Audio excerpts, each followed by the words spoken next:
بقائے لا الہ حسین ہے۔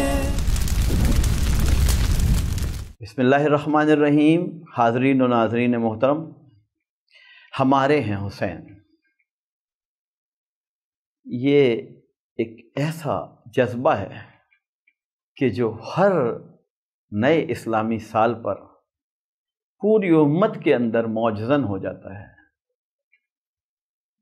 خون کی طرح، لہو کی طرح رگ رگ میں بہنے لگتا ہے۔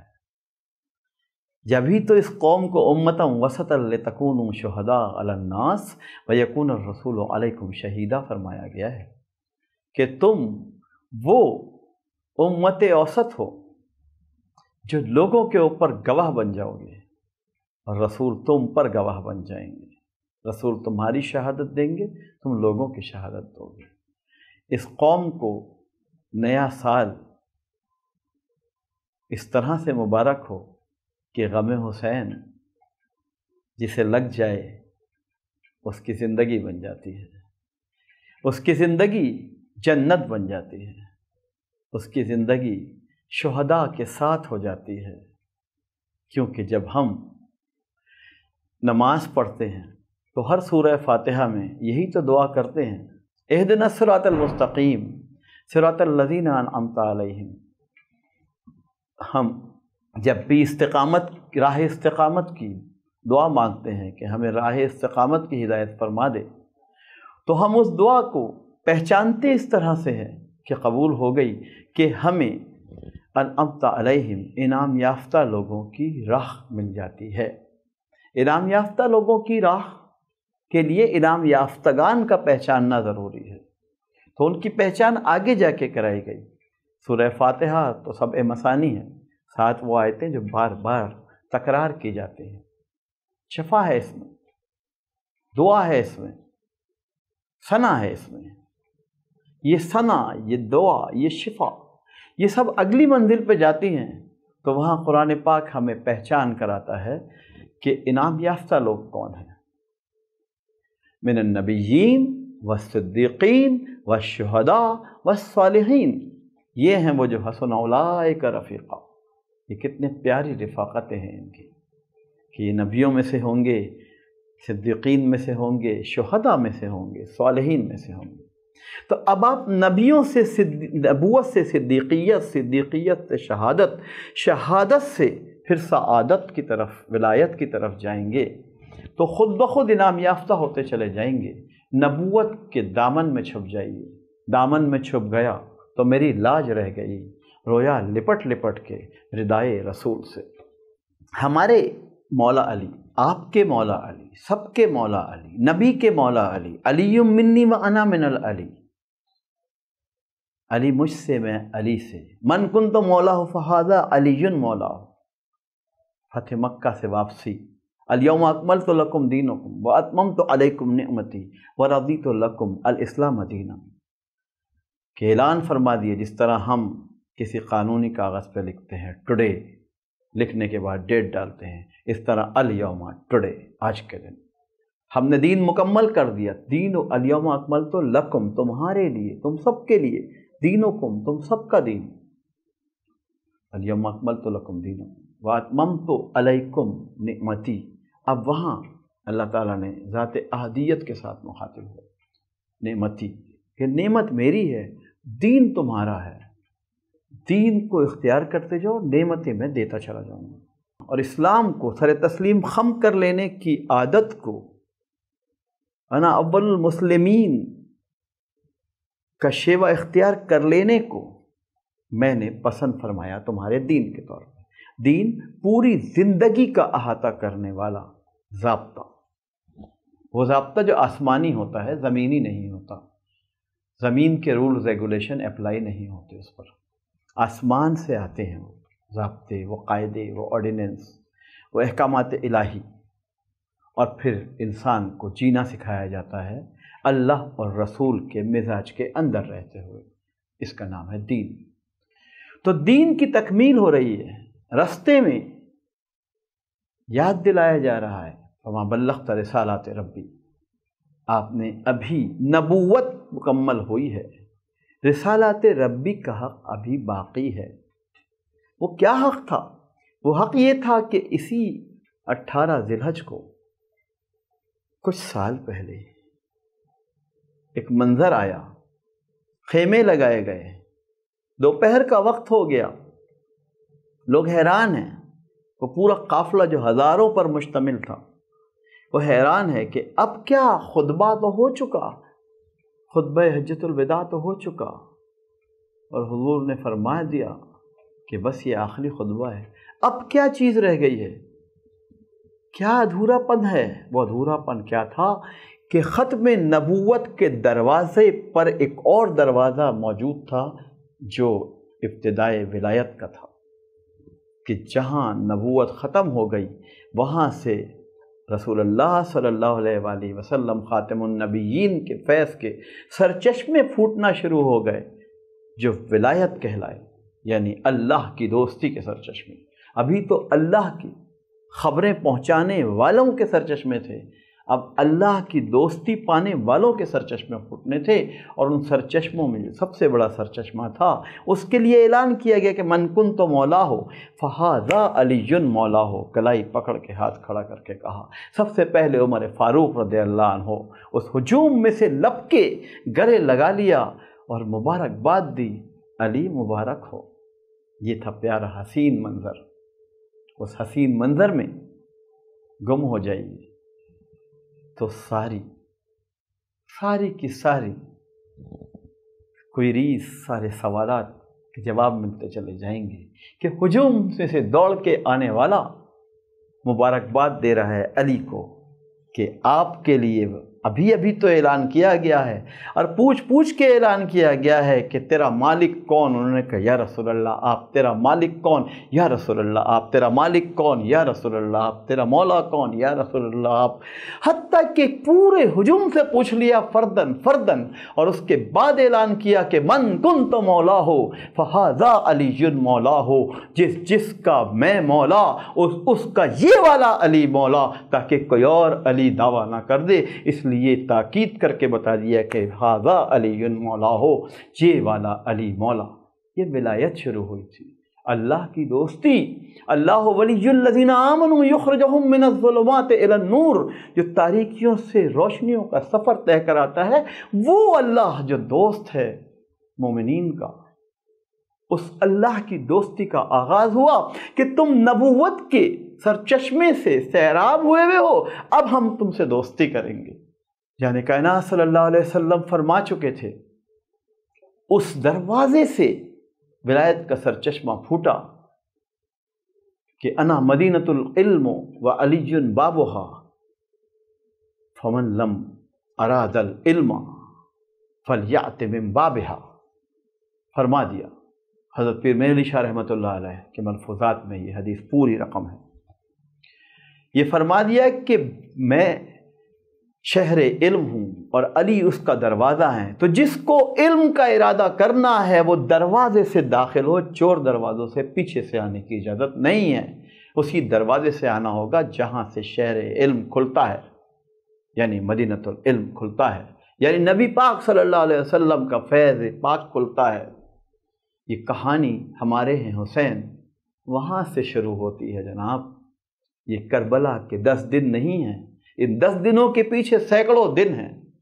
وہ دن بھی ہیں جن پر علامہ اقبال رحمۃ اللہ علیہ نے فرمایا کہ غریب و سادہ و رنگی ہے داستان حرم، نہایت اس کی حسین ابتدا ہے اسماعیل۔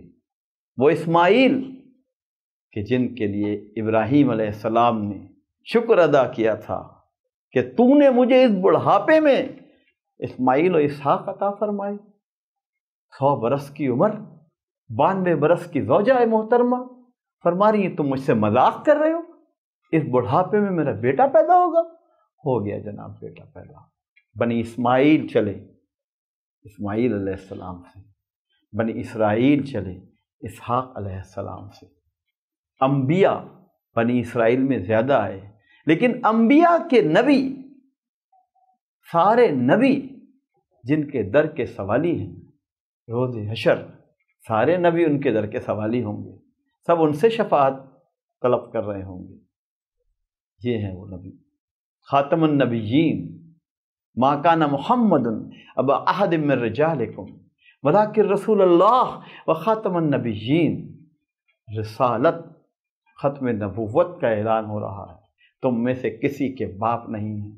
لیکن ذرا سوچئے کہ جب یہاں زانوں پہ بٹھایا ہے بچے کو، نواسے کو کسی نے نواسا کہہ دیا، تو سرکار نے فرمایا بیٹا ہے میرا بیٹا۔ ذرا دیکھیے تو، ایک طرف وہ بیٹا بیٹھا ہے جس کو ابراہیم، جس کے انتقال پر حضرت ماریہ رضی اللہ عنہ کے بیٹے، اس کو بھی بیٹا فرمایا، جس کے انتقال پر سورج بھی گرہن چاند بھی گرہن، بخاری شریف باب الخسوف میں پڑھیے گا۔ عرب کے پرانے لوگوں نے، منجھے ہوئے لوگوں نے، جید لوگوں نے اعلان کر دیا کہ کوئی دیوتا گیا ہے، جبھی تو صوب میں سورج بھی گرہن ہے، آج چاند بھی گرہن ہے۔ رسول اللہ صلی اللہ علیہ وسلم نے گرہن سے متعلق پرانی قوموں کے مشرکانہ عقائد کو رد کرتے ہوئے نماز کسوف، نماز خسوف پڑھائی، جس میں 2 رکوع ہوتے ہیں، وہ پڑھائی، ایک رکعت میں 2 رکوع، وہ پڑھا کر پھر خطبہ ارشاد فرمایا، اور فرمایا کہ کسی کی موت سے نہیں گرہنیاں ہوتے، اور عقائد کو پھر درست فرمایا۔ اب آئیے کہ جبرائیل علیہ السلام آ رہے ہیں، ایک زانو پہ ابراہیم بیٹھا ہے بچہ، اور ایک پر حسین بیٹھے ہیں، جناب سیدۃ النساء فاطمۃ الزہرا بنت رسول اللہ سلام اللہ علیہا کہ لخت جگر بیٹھے ہیں۔ جبرائیل علیہ السلام پوچھ رہے ہیں کہ کس کو اٹھاؤں؟ اشارہ کیا ابراہیم کو اٹھا لو، یہ تو کچھ کام، اس کے کام باقی ہیں۔ اللہ وہ کیا کام تھے؟ یہ وہی کام تھے جو 1443 ہجری میں بھی غم حسین منایا جا رہا ہے، لیکن اب غم حسین اس طرح سے منایا جا رہا ہے کہ ہمارے ہیں حسین۔ پوری امت، پوری قوم، ہر فرقہ، ہر فقہ، ہر مذہب، ہر عقیدہ جو لا الہ الا اللہ محمد الرسول اللہ اور خاتم النبیین سے سرشار ہے، وہ پکار اٹھے کہ ہمارے ہیں حسین، تب کہیں جا کے ہوگا۔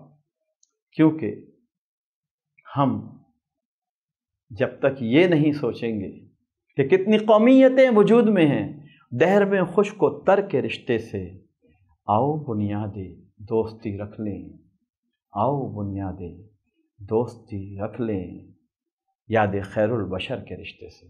تو یاد خیر البشر یاد حسین سے وابستہ ہے، کیونکہ فرمایا حسین منی وانا من الحسین، حسین مجھ سے ہیں، میں حسین سے ہوں۔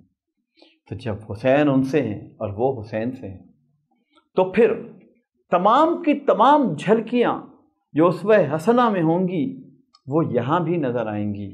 اس لیے اب یہ بحث ریسرچ کے درجے میں چلی جانی چاہیے کہ آخر عبداللہ بن عباس رضی اللہ عنہ نے ہجرت کے وقت جب ہجرت فرما رہے تھے، اور حسین کی ہجرت شب معراج میں ہوئی، 27 رجب کی شب نکلے اور مکے کی طرف گئے، وہاں ایک عجیب معاملہ ہوا کہ طواف میں تھے، احرام باندھا ہوا تھا، اور پیچھے 30 خنجر بکف خون حسین کے پیاسے طواف میں احرام کی حالت میں ان کے پیچھے چل رہے تھے، پیچھے مڑے بغیر امام حسین رضی اللہ عنہ نے پیچھے مڑے بغیر، کیونکہ نانا تو فرماتے تھے نا کہ جب میں نماز پڑھاتا ہوں تو پیچھے سے تم لوگوں کو دیکھ رہا ہوتا ہوں، تو اسی کے تو لخت جگر تھے، اسی کے تو تھے، حسین منی کہا اس لیے تھا۔ تو ان کے اندر یہ چیز نہیں آئی ہوگی کہ قاتلوں کو پیچھے ہی دیکھ لے، مڑے بغیر آگے کو آئے، صحن حرم سے باہر آئے، آسمان کی طرف اشارہ فرمایا کہ یا اللہ تو یا رب کعبہ۔ یہ وہ بیٹا کہہ رہا ہے کہ جس کے باپ نے شہادت کے وقت کہا تھا فزت برب کعبہ، کامیاب ہو گیا میں رب کعبہ کی قسم۔ تو اے رب کعبہ، حسین نے کہا کہ اے رب کعبہ، میں اس لیے باہر آ گیا ہوں کہ پیچھے 30 خنجر بکف خون کے پیاسے میرے خون سے حرم کو رنگین نہ کر دے، خون خرابہ نہ ہو جائے، تیرے حرم کا تقدس پامال نہ ہو جائے، اس لیے میں باہر آ گیا، احرام اتارا۔ ذرا بتائیے کہ جس نے 55 سال کی عمر تک 55 حج فرمائے، 1 سال بھی حج نہ چھوڑا ہو، اس کے آنسوؤں کا کیا عالم ہوگا۔ عام حاجی سے بھی پوچھیں کہ اس کو احرام اتار کے حج ملتوی کرنا پڑ جائے تو کیا قیامت اس کے جذبوں پہ ٹوٹتی ہے۔ آپ اس سے زیادہ، ہزاروں گنا زیادہ قیامت دل حسین پہ سے سوچئے کہ کس طرح سے احرام اتارا ہوگا، صرف اس لیے کہ حرم کا تقدس پامال نہ ہونے پر۔ ہمارے ہیں حسین، اب بھی ہم نہیں کہیں گے، یقیناً کہیں گے، ہمارا بچہ بچہ کہے گا، نسل نسل کہے گی کہ ہمارے ہیں حسین، بچہ بچہ پکارے گا ہمارے ہیں حسین۔ یہ حسین ہیں جنہوں نے وہاں سے شب معراج سے ہجرت فرمائی۔ عبداللہ بن عباس رضی اللہ عنہ، عبداللہ بن زبیر رضی اللہ عنہ، عبداللہ بن عمر رضی اللہ عنہ، عبداللہ بن جعفر رضی اللہ عنہ، عمر بن اشعث رضی اللہ عنہ، حتیٰ کہ مسلم بن عقیل رضی اللہ عنہ، جنہوں نے خود خط لکھا تھا کہ 18,000 بیعت کے لیے تیار موجود ہیں، آپ تشریف لے آئیے۔ وہ خط تو مل چکا تھا، آپ روانہ ہو چکے تھے، پس منظر سب کو پتہ ہے کہ یزید کی حکومت آ گئی تھی، وہ خون کا پیاسا ہو گیا تھا عبداللہ بن زبیر اور امام حسین بن علی رضی اللہ عنہ کا۔ عبداللہ بن زبیر رضی اللہ عنہ نے بیت اللہ میں پناہ لے لی، وہ قصہ ایک الگ ہے، ابھی ہم بات کر رہے ہیں ہمارے حسین پر۔ اور حسین نے پناہ نہیں لی، بلکہ حسین نے وہی کام کیا جو ان کے نانا محترم سیدی و مولائی خاتم النبیین حضور محمد رسول اللہ صلی اللہ علیہ وسلم نے فرمایا تھا۔ صلح حدیبیہ سرکار کے اسوہ حسنہ کا حصہ ہے، تو نواسہ کیوں نہ سمجھتا یہ کام، لے کے نکل گئے۔ کیا اس نواسے نے یہ منظر نہیں دیکھا تھا؟ ابناءنا و ابناءکم، نساءنا و نساءکم، انفسنا و انفسکم۔ جب دین کی سربلندی کا وقت آ جائے کہ مذاکرہ، مناظرہ، مجادلہ سب ایک طرف رہ جائے، مباہلہ آ جائے کہ یہ تو تیری جان جائے یا میری جان جائے، تو یہ مباہلہ جو 24 ذی الحج کو ہو چکا تھا وادی نجران میں، کیا یہ اسوہ حسنہ نہیں تھا؟ اور اس اسوہ حسنہ پر جان ہتھیلی پہ لے کے نواسہ رسول اپنے کنبے سمیت نکلے۔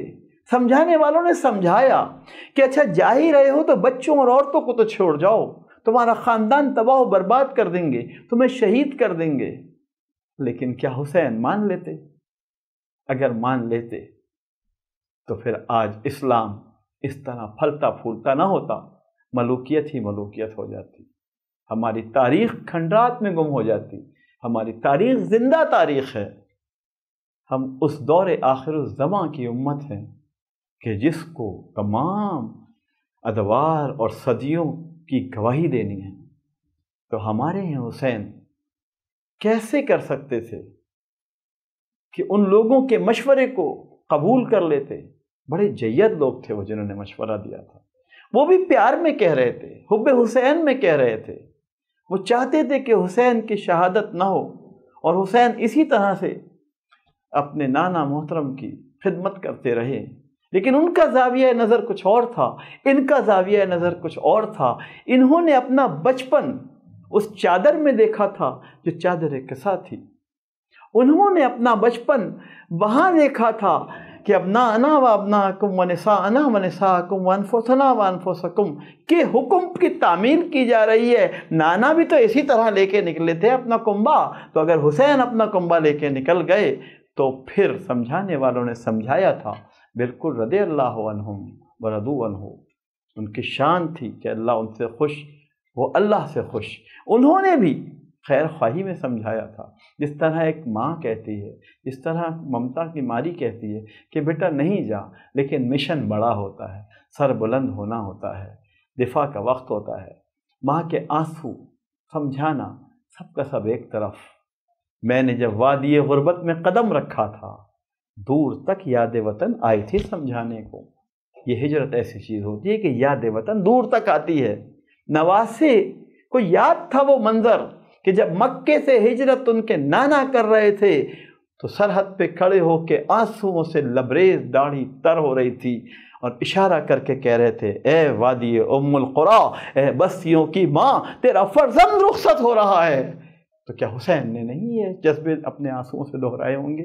یقیناً ہجرت بہت بڑا حکم الہی ہے۔ ان ارضی واسعۃ، میری زمین بڑی وسیع ہے، ہجرت فرمائی۔ مولا علی نے بھی ہجرت فرمائی تھی کوفے کی طرف، جب لہو لہان منبر رسول خون سے لبریز آتش زدگی باغیوں نے کر رکھی تھی، تو مرکز اسلام کو منتقل کر دیا کوفے کی طرف، اور پھر وہاں سے خدمت دین شروع فرمائی۔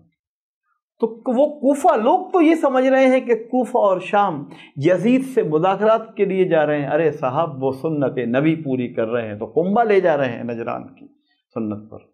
اگر وہ ہجرت کر رہے ہیں تو مدینے کو کوفہ لے جا رہے ہیں۔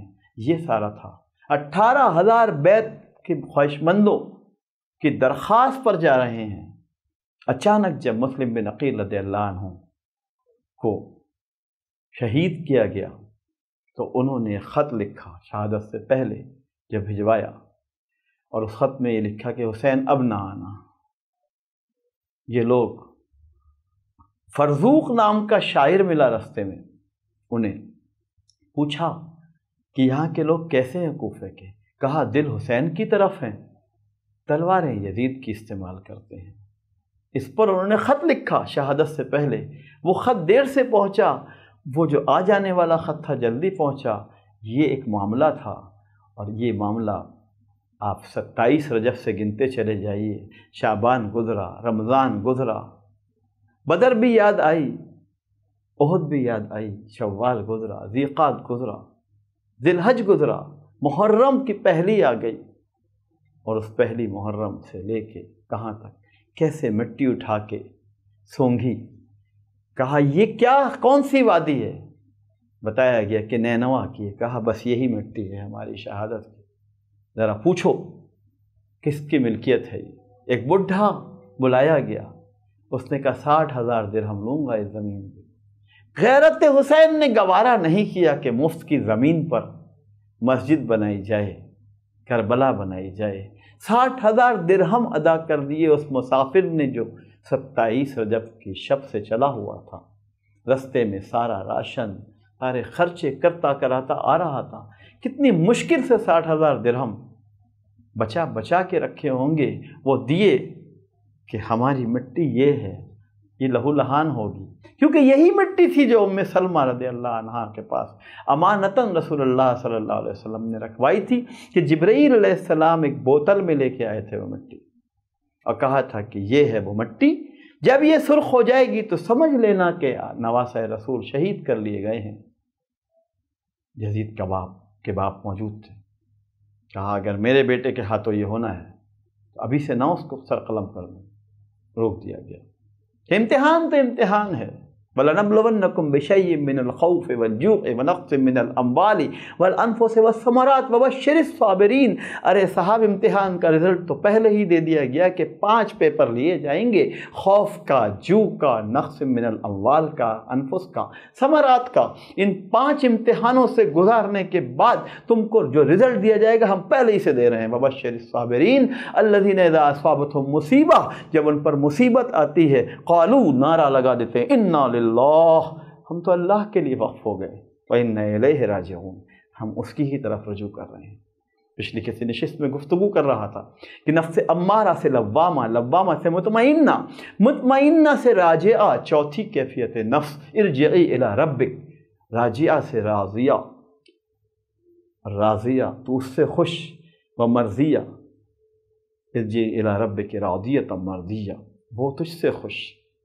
اور پھر 7ویں کیفیت نفس پہ آتی ہے، نفس ملہمہ کی، پھر اللہ تعالیٰ کے پیغامات، کیونکہ نبوت کا دروازہ بند ہو چکا ہے تو الہامات کی شکل میں آنے لگتے ہیں۔ ولایت الہام وصول کرتی ہے تو الہام آنا شروع ہو جاتے ہیں۔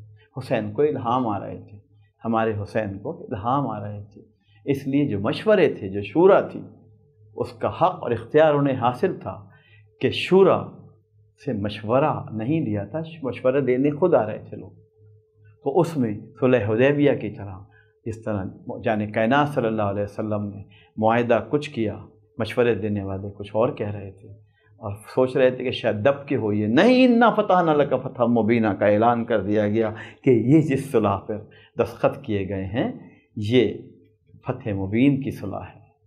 تو یہی معاملہ آگے درپیش تھا۔ ہمارے حسین، آپ کے حسین، سب کے حسین سب کا سوچ رہے تھے کہ امت کو بچانا ہے، دین کو بچانا ہے، تو وہ اس جنگ کے لیے تو نہیں جا رہے تھے۔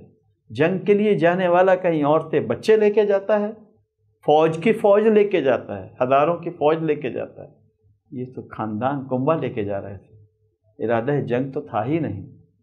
رستے میں نمیر تمیمی کو بٹھا دیا گیا، اس نے ناکہ بندی کر دی پوری مکے سے لے کے کوفے تک، پولیس کا اعلیٰ افسر بنا کر بٹھا دیا گیا، اور اس نے اس ناکہ بندی کے تحت جگہ جگہ روکنے کی کوشش کی۔ یہ قصے آگے چلیں گے۔ احسن القصص تو قرآن نے یوسف زلیخا کے قصے کو نہیں کہا، یوسف علیہ السلام کے ہجرت کے قصہ بھی اس میں ہے۔ آئیے احسن القصص میں ایک پیارا قصہ ہمارے ہیں حسین۔